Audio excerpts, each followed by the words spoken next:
University of Maryland is home to over 25,000 students. In order to start our project, we decided to gauge the opinions of the student body on what Maryland needs to improve on most.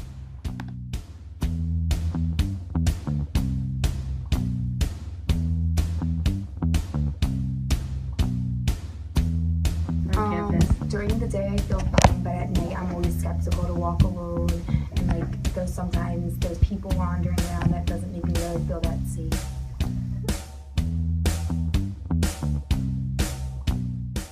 Yeah, I used to be in freshman connection, and the walk from class to my building is like a pretty far walk, so it's really dark and scary, and I think it'd be really helpful if there was more lighting on campus around here.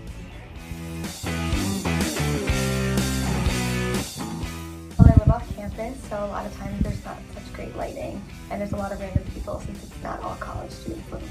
We found that students had two main concerns: sustainability and safety on campus. Therefore, we decided to focus our efforts on adding sustainable light fixtures to McKildon Mall. After conducting research, we came across piezoelectrics, which are plates that can be put in the ground that conduct energy when stepped upon.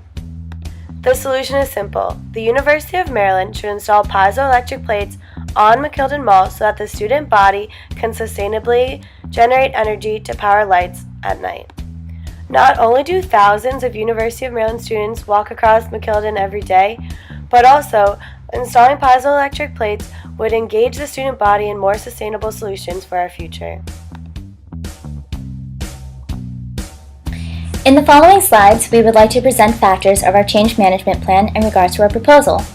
As a reminder, our proposal is that we want to install piezoelectric plates on campus as a source of renewable energy.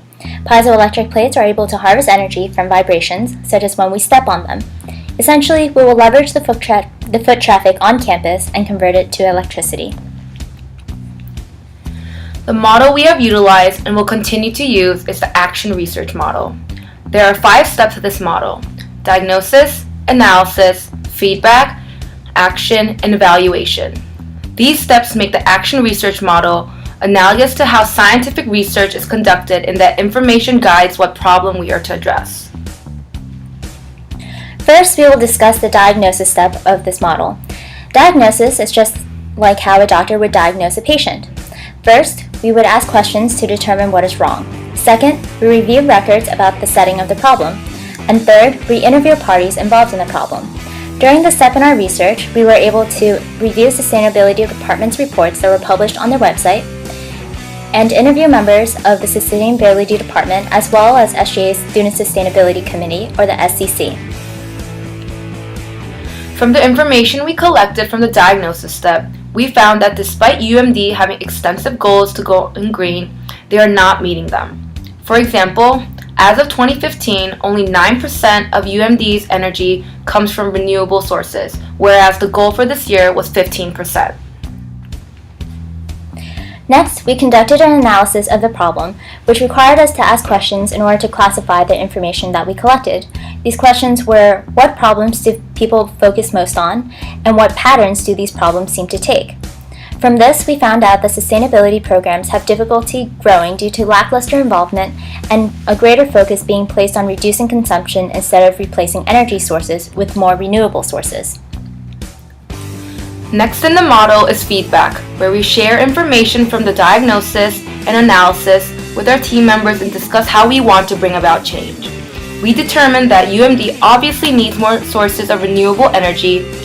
A recent development in Japan, piezoelectric plates, were a creative approach we decided to implement.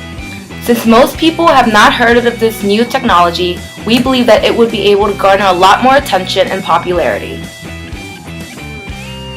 Finally, we take action on our plans to enact the solution.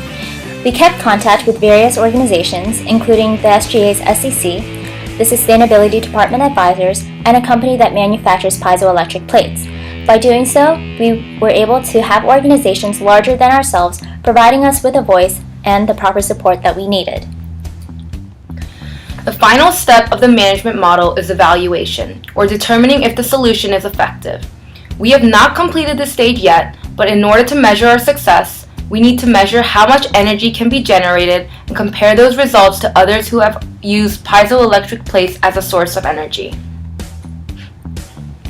There are many benefits of action research. From our textbook, action research is considered beneficial due to its highly problem-focused approach. By being problem-focused, the change agent objectively looks for problems, and the type of problem determines the type of change of action. This limits bias. Action research also engages team members thoroughly and reduces resistance to change, since all the members are actively participating in the feedback stage. From our personal experience, benefits are that we have more information to work with, since everyone is involved in collecting information and research. Solutions are also determined and implemented more efficiently, since it doesn't require change in people, such as how organizational development or Cotter's 8-step model involves. Instead, action research requires a change in the actual situation. However, there are still drawbacks to action research. For example, it requires all team members to fulfill their roles so that sufficient information and feedback can be obtained. It also requires continuous refinement so that we can create the most effective solution for a specific problem.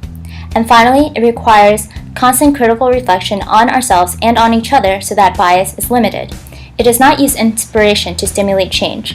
This could cause tension if people on the team take it too personally. We realize that our plan will not go perfectly as planned. Not a lot of people and students on the UMD campus are fully involved in the university's sustainability efforts. This may cause people to be very skeptical and doubtful of our project plan. Also, campus leaders may be reluctant to actually follow through with the plans and might just dismiss it as petty because it's a class project. In order to address these topics, we want to make sure that people realize that our plan is in fact feasible and make aware of how unsustainable the university is actually being. We concluded that the best type of leadership for our plan would be transformational leadership because it helps members reach their highest potential and gives them the freedom to go out of their comfort zones. Our ideal leader would be open-minded, optimistic, confident, and trusting. By open-minded, we mean we want him to be open to new things and willing to step out of his own comfort zone to take risks. Optimistic, confident, and trusting all go together because we all want a leader who genuinely believes that we can bring about change no matter what others may say. In conclusion, by using the steps in the action research model and identifying who a good leader would be for us, we are confident that our proposal has great potential to bring about change. Thank you for watching our presentation, and we hope that our proposal has inspired you to be more active in improving UMD sustainability efforts.